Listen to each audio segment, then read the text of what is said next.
Maayong adlaw mga bay, ari na pud ta ngarong dapita, magsinamok na pud ta, unya na punan ta sa isa ka samukan.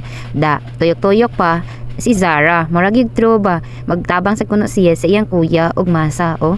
Abot-abot kuno siya kay siya kuno mo alsa sa balde ba. Katawa siya kay bugat kuno kayo ba, kaigit kuno siya awa. Siya tabangi ko nanay nangay siya tabang kay bugat kuno kayo basi makaigit siya. Uy, awa diya sara kay samot naman ka bugat gigunita nimo ba pa. Excuse sa bibi, excuse sa kay si nanay ra nya nagduwa-duwa puday si nanay ba.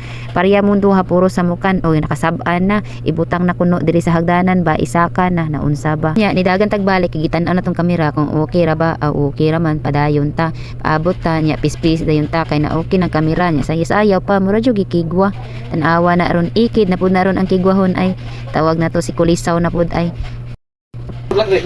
ha asa man ay sa Inday gitawag na pud ta kay hello black kuno ba unya tanatan autos kamera para ignon ba nga busy kayo taaw kinsa unya itunol din nato ang hello black ba kay makapiso niya taaw nanapud ta ang duha ka Kulisaw ay misakoron tatang usa kay na pud ang mga kigwa misisaran tatong kigwa na duha na noon so tago sa ta diring tapita sila na pud ang trabaho ba kay murag kapoy naman di na ni maayo ba so man atong tago-tago magpakita na pud tas kamera para ignon ba nga buutan kaayo ta unya mulakaw na ta dayog lakaw tan-aw sa kamera ayaw kalimti ang kamera gyud kay para ignon nga maayo kaayo ta nya ato nang hihatag ang ato ang minasa iniguman na hatag sa minasa balik na pud ta kay makikit-ikit na pud ta so maura to mga bay musibat na ta.